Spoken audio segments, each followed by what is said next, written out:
উত্তপ্ত কারবালার মাঠে রাসূলুল্লাহ সাল্লাল্লাহু আলাইহি সাল্লামের প্রিয় নাতি ইমাম হুসাইন রাদিয়াল্লাহু তাআলা আনহু বলেন, হে জালিম শয়তানেরা, আমি তোমাদের নবীর প্রিয় নাতি হুসাইন। আজ 10ই মুহররমের দিন এই কারবালার ময়দানে তোমরা সামান্য দুনিয়াবী সম্পদ এবং ক্ষমতার জন্য আমার আত্মীয়স্বজন এবং সমস্ত সাথীদেরকে শহীদ করেছো। আমার প্রিয় আব্বাজের হাত কেটে ফেলেছো, যে দেখতে অনেকটা রাসূলের মতো ছিল। তোমরা আমার 6 মাসের শিশু আলী আসগরের কলিজায় বর্ষাবিদ্ধ করেছো। তোমরা 6 মাস বয়সী আলী আসগরকেও রেহাই দাওনি। আমার ছোট মেয়ে শাহজাদি সাকিনাকেও তোমরা অনেক আঘাত করেছো। আজ আমি এই পৃথিবী আকাশের মাঝখানে দাঁড়িয়ে একটা কথা ঘোষণা করছি, যদি আল্লাহ রাব্বুল আলামিন আমাকে হাজারো জীবন দিতেন, হাজারো আকবর দিতেন, হাজারো আজগর দিতেন, তাহলেও আমি এই জীবন আল্লাহর দ্বীনের জন্যই উৎসর্গ করে দিতাম, আর আমার রক্তের প্রতিটি কণা আল্লাহর দ্বীনের সাক্ষ্য দিতে থাকতো।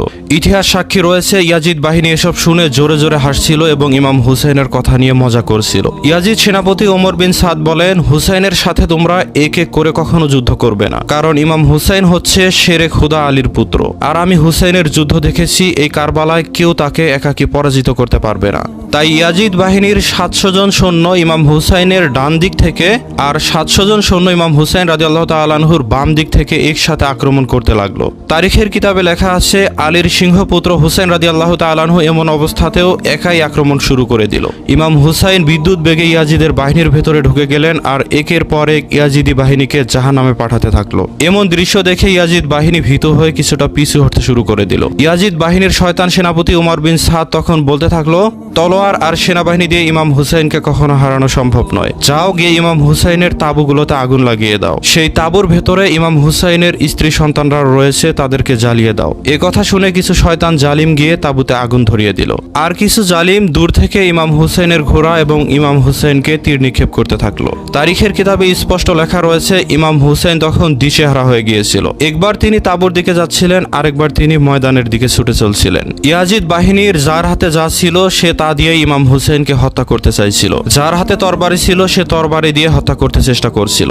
যার হাতে তীর ছিল সে দূর থেকে তীর দিয়ে ইমাম হুসাইনকে মারার চেষ্টা করছিল। ইতিহাস সাক্ষী রয়েছে, যার কাছে হত্যা করার কিছুই ছিল না সে কারবালার উত্তপ্ত পাথর নিয়ে ইমাম হুসাইনকে আঘাত করার চেষ্টা করেছিল। ইমাম হুসাইন রাদিয়াল্লাহু তাআলা আনহু আকাশের দিকে তাকিয়ে বলতে থাকলেন, হে আমার প্রিয় আল্লাহ রাব্বুল আলামিন, 3 দিনের পিপাসিত আল্লাহর রাসূলের নাতির যুদ্ধ দেখুন।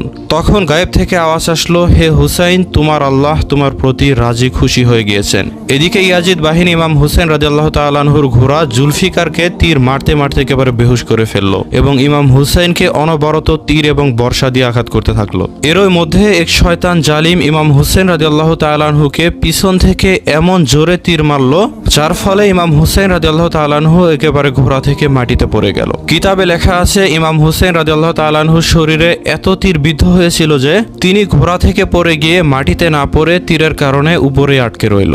তখন ইয়াজিদ বাহিনী খুশিতে একেবারে আত্মচিৎকার করছিল।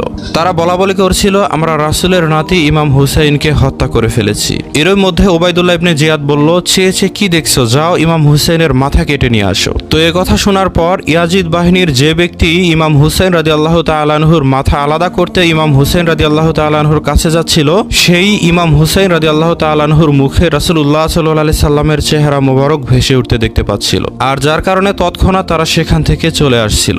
এভাবে একের পর এক সৈন্য যাচ্ছিল, কিন্তু কেউই ইমাম হুসাইন রাদিয়াল্লাহু তাআলা আনহুর মাথাকে আলাদা করার সাহস দেখায়নি। এরপর ওবাইদুল্লাহ ইবনে জিয়াদ শয়তান শিমারকে বলে উঠল, তুমি দাঁড়িয়ে দাঁড়িয়ে কি দেখছো, যাও গিয়ে ইমাম হুসাইনের মাথা কেটে নিয়ে আসো। এটা শুধু মাথা নয়, এটা হচ্ছে স্বর্ণের গোলা। এই মাথা নিয়ে গিয়ে ইয়াজিদকে দেখাতে পারলেই আমরা মালামাল হয়ে যাব।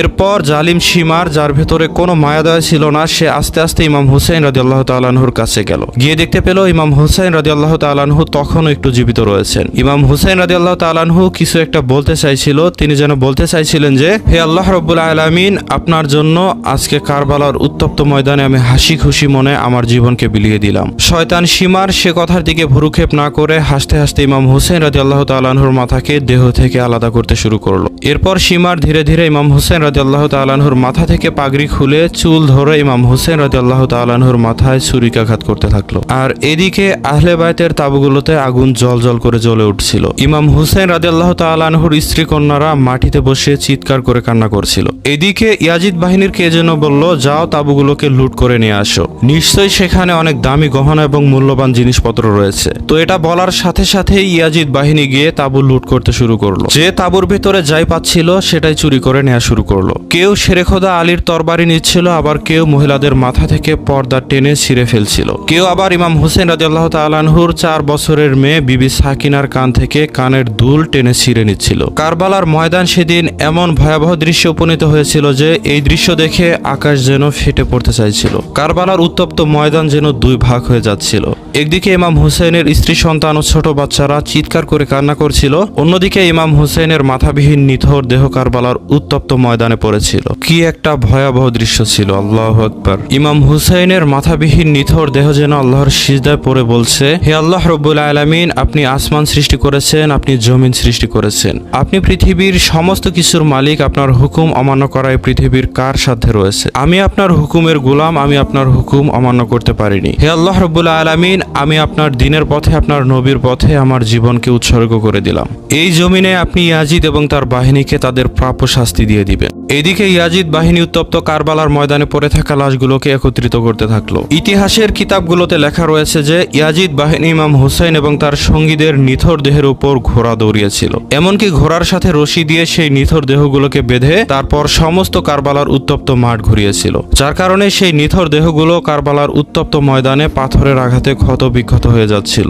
ইমাম হুসাইন এবং তার সমস্ত সাথীরা কারবালার ময়দানে শহীদ হয়ে গিয়েছিল। শুধুমাত্র ইমাম হুসেন রাদিয়াল্লাহু তাআলা আনহুর স্ত্রী, কন্যা এবং কিছু বাচ্চা জীবিত ছিল। এদিকে যখন লাশগুলোকে একত্রিত করা হলো তখন ইয়াজিদ বাহিনীর অনেকেই নিজের গোত্রের পরিচিতদের লাশ কারবালার ময়দান থেকে নিয়ে যেতে থাকলো। যে যার গোত্রের ছিল অথবা পরিচিত ছিল তারা তাদের লাশগুলোকে নিয়ে যেতে থাকলো। কিন্তু ইমাম হুসাইন রাদিয়াল্লাহু তাআলা আনহুর সেই মাথাবিহীন লাশটি কারবালার সেই উত্তপ্ত ময়দানে একাকী সেভাবেই পড়ে থাকলো। জালিম ইয়াজিদ বাহিনীর কেউই এটা বলছিল না যে এটা তো ফাতিমা রাদিয়াল্লাহু তাআলা আনহার ছেলে, এটা তো আলী রাদিয়াল্লাহু তাআলা আনহুর ছেলে, এটা তো প্রিয় নবী মুহাম্মদ রাসূলুল্লাহ সাল্লাল্লাহু আলাইহি সাল্লামের আদরের নাতি। উত্তপ্ত কারবালার বুকে সমস্ত ময়দান জুড়ে ইয়াজিদ বাহিনীর ঘোড়াগুলো এলোপাথারি ছোটাছুটি করছিল, যার কারণে ইমাম হুসেন রাদিয়াল্লাহু তাআলা আনহুর নিথর দেহের উপর দিয়েও ঘোড়াগুলো এলোপাথারি ভাবে ছোটাছুটি করছিল, যার ফলে ইমাম হুসাইনের পবিত্র দেহ মুবারক ক্ষত বিক্ষত হয়ে যাচ্ছিল। এদিকে এটা দেখে ইয়াজিদ বাহিনী একেবারে ফেটে পড়ছিল, আর এদিকে তাঁবুগুলো জ্বলে একেবারে ছাই হয়ে যাচ্ছিল। ইমাম হুসাইনের লাশ কারবালার ময়দানে পড়েছিল।